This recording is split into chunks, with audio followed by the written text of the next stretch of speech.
sad to see that people are disenchanted and nihilistic and depressed and anxious and aimless and perverse and vengeful and all of those things. It's terrible. And then to see people question whether that's necessary and then to start to rise out of it. It's like, it's so fun. Like last night I was after my talk, it's overwhelming.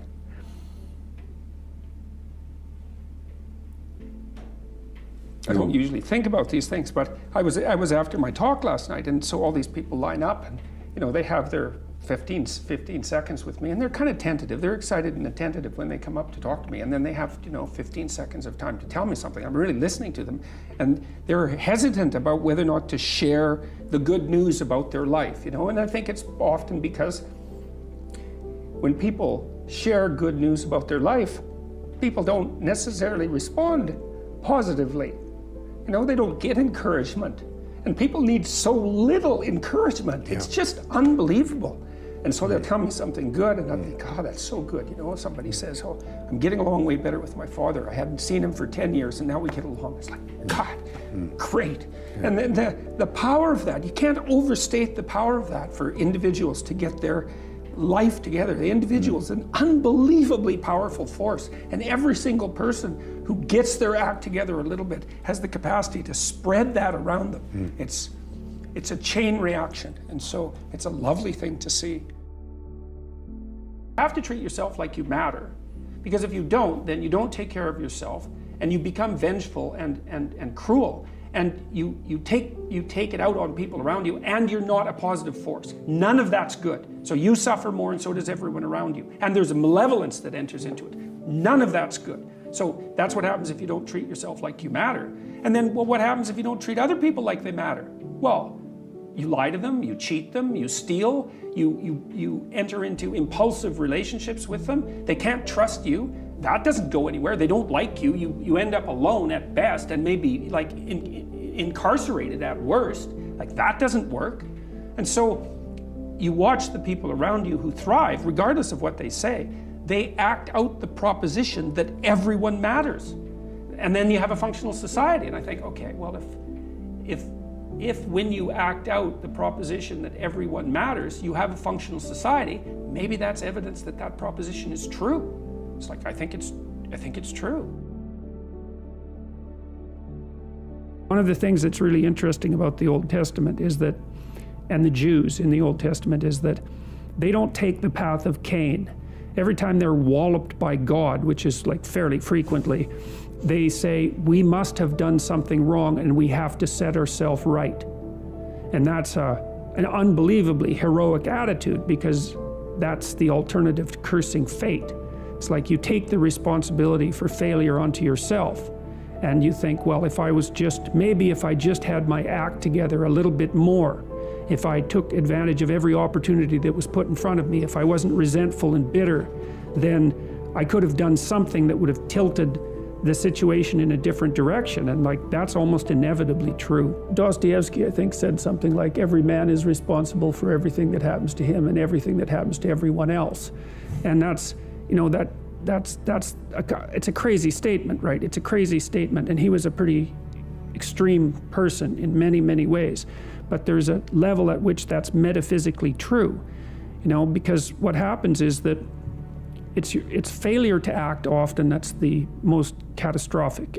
I mean, it's to not do the right thing when the situation presents itself, and it's very specific.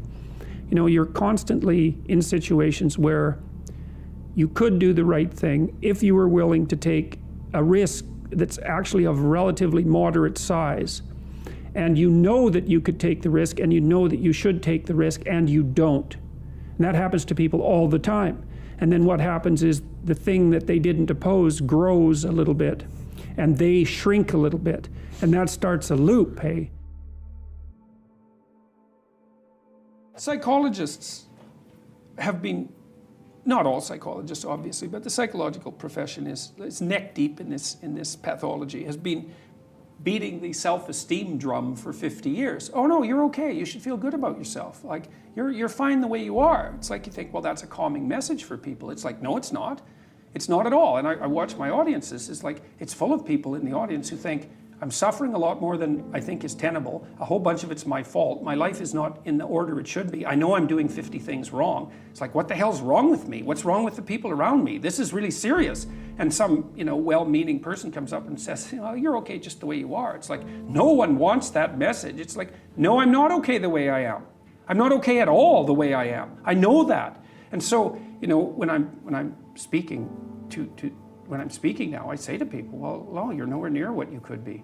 That's the positive message. It's like, yeah, you're a mess, but you don't have to stay that way. If you're a mess, you know it, obviously. You're suffering away like so much you can barely tolerate it. It's like, that's okay.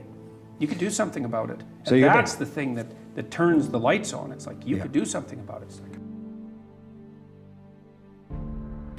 there's a line in the New Testament that's relevant to that. Do not cast pearls before swine. And what that means is that if people are not listening to you, stop talking to them. And that is the best piece of advice that I can give you. And what happens is that if you stop talking to people who aren't listening to you and start watching them instead, they will tell you what they're up to. But so if you have things to say, you say them, but you find people that will listen, talk to them. The ones who aren't listening, pull back. Because you're devaluing what you have to say by offering it to an audience that does nothing but reject it. And that's a good guideline to life in general. So, you're harmless, you're not virtuous. You're just harmless. You're like a rabbit. A rabbit isn't virtuous. It just can't do anything except get eaten. It's not virtuous.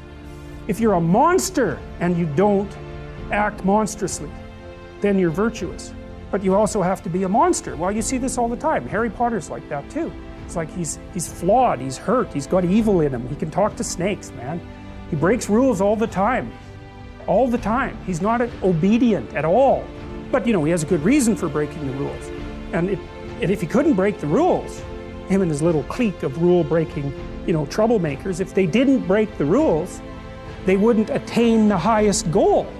So it's very peculiar, but it's a very, very, very, very common mythological notion. The hero has to be a monster, but a controlled monster. Batman is like that. It's everywhere. It's the story you always hear. I know you stated in the last lecture that the importance for setting aims in life and to kind of have goals to work towards, right? So my question was, how do you do that if you don't know where you want to go? Because that's kind of where I got stuck on your future authoring program. Okay, that's a good question. That's a really good question. So there's this notion in the Old Testament that morality is following a sequence of prohibitions. There's a bunch of bad things you shouldn't do, and then basically you're good enough. And I think there's wisdom in that. I think that's kind of where children start, right?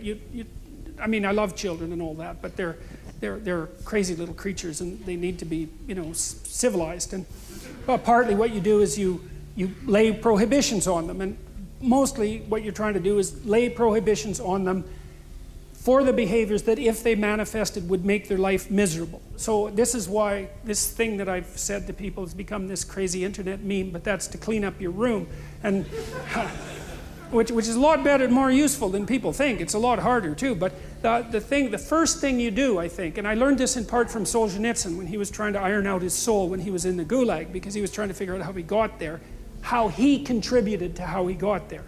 Not Stalin and Hitler, even though they were kind of to blame, but there wasn't much he could do about that.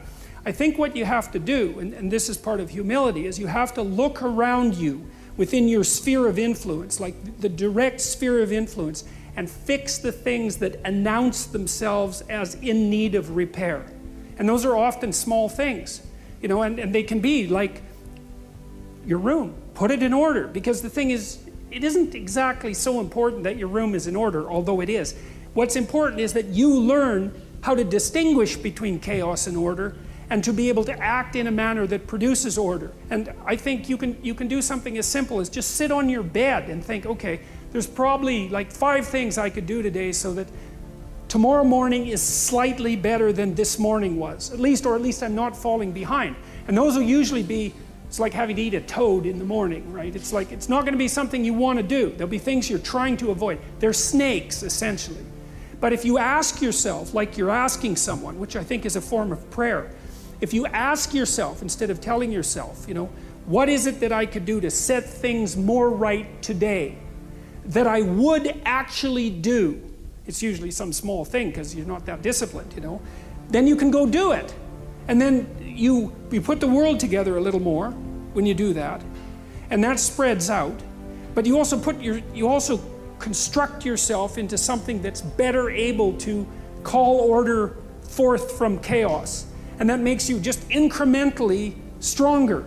And then the next day, you can maybe take on a slightly larger task. And like, you get the benefit of compound interest if you do that. It's a tremendously powerful technique. And I think if you do that, at some point, instead of just having to fix things up that are not good, you'll start to get a glimmer of the positive things that you could do, you know, the positive things that you could do that would actually constitute a vision. And that's what I would recommend.